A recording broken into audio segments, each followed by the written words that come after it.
नमस्ते दोस्तों, मैं सूरज मिश्रा आज आपके सामने एक नई कहानी लेके आया हूँ। कहानी का शीर्षक है क्रोध के 2 मिनट। एक युवक ने विवाह के 2 साल बाद परदेश जाकर व्यापार करने की इच्छा पिता से कही। पिता ने स्वीकृति दी तो वह अपनी गर्भवती पत्नी को माँ बाप के जिम्मे छोड़कर व्यापार करने चला गया। परदेश में मेहनत से बहुत धन कमाया और वह धनी सेठ बन गया। 17 वर्ष धन कमाने में बीते गए तो संतुष्ट हुई और वापस घर लौटने की इच्छा हुई। पत्नी को पत्र लिखकर आने की सूचना दी और जहाज में बैठ गया। उसे जहाज में एक व्यक्ति मिला जो दुखी मन से बैठा था। सेठ ने उसकी उदासी का कारण पूछा तो उसने बताया कि इस देश में ज्ञान की कोई कद्र नहीं है। मैं यहाँ ज्ञान के सूत्र बेचने आया था पर कोई लेने को तैयार नहीं है।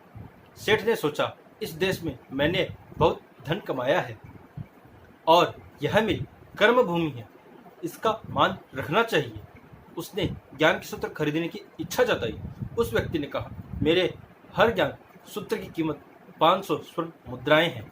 सेठ को सौदा तो महंगा लग रहा था, लेकिन कर्म भूमि का मान रखने के लिए 500 स्वर्ण मुद्राएं दे दी। व्यक्ति ने ज्ञान का पालन पहला सूत्र दिया, कोई भी कार्य करने से पहले 2 मिनट रुककर सोच लेना।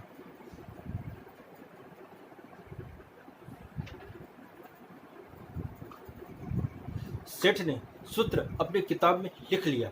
कई दिनों की यात्रा के बाद रात्रि के समय सेठ अपने नगर को पहुंचा। उसने सोचा, इतने सालों बाद घर लौट रहा हूं तो क्यों न चुपके से बिना खबर दिए सीधे पत्नी के पास पहुंचकर उसे आश्चर्य उपहार दूं।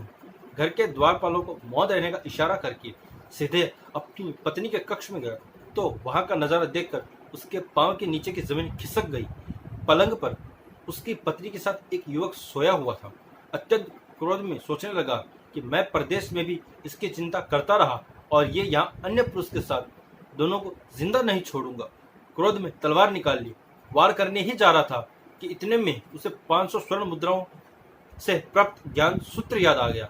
कोई भी कार्य करने से पहले 2 मिनट सोच लेना। सोचने के लिए रुका, तलवार पीछे खींची तो एक बर्तन से टकरा गई। बर्तन गिरा तो पति की नींद खुल गई। जैसे ही उसकी नजर अपने पति पर पड़ी, वह खुश हो गई और कहा, आपके बिना जीवन सुना सुना था। इंतजार में इतने वर्ष कैसे निकाल किया मैं ही जानती हूँ। सेठ तो पलंग पर सोए पुरुष को देखकर क्रोधित था। पत्नी ने युवक को उठाने के लिए कहा, बेटा उठ, जाग, तेरे पिता आए हैं। युवक उठकर जैसे ही पिता को प्रणाम करने झुका, माथे की पगड़ी पैरों में गिर गई। उसके लंबे बाल बिखर गए। सेठ की पत्नी ने कहा, स्वामी, ये आपकी बेटी है। पिता के बिना इसके मान को कोई आंच न आए, इसलिए मैंने इसे बचपन से ही पुत्र के समान पालन पोषण और संस्कार दिए हैं। यह सुनकर सेठ की आंखों से अश्रु की धारा बह निकली। पत्नी और बेटी को गले लगाकर सोचने लगा कि यदि आज मैंने उस ज्ञान सूत्र को नहीं अपनाया होता तो जल्दबाजी में कितना अनर्थ हो जाता। मेरे ही हाथों मेरा निर्दोष परिवार खत्म हो जाता। ज्ञान का यह सूत्र उस दिन तो मुझे बेहद महंगा लग रहा था, लेकिन ऐसे सूत्र के लिए 500 स्वर्ण मुद्राएं बहुत कम है। ज्ञान तो अनमोल है। इस कहानी का सार यह है कि जीवन के 2 मिनट जो दुखों से बचाकर सुख की बरसात कर सकते हैं। नमस्ते। हमारे चैनल को लाइक शेयर सब्सक्राइब करते रहेगा।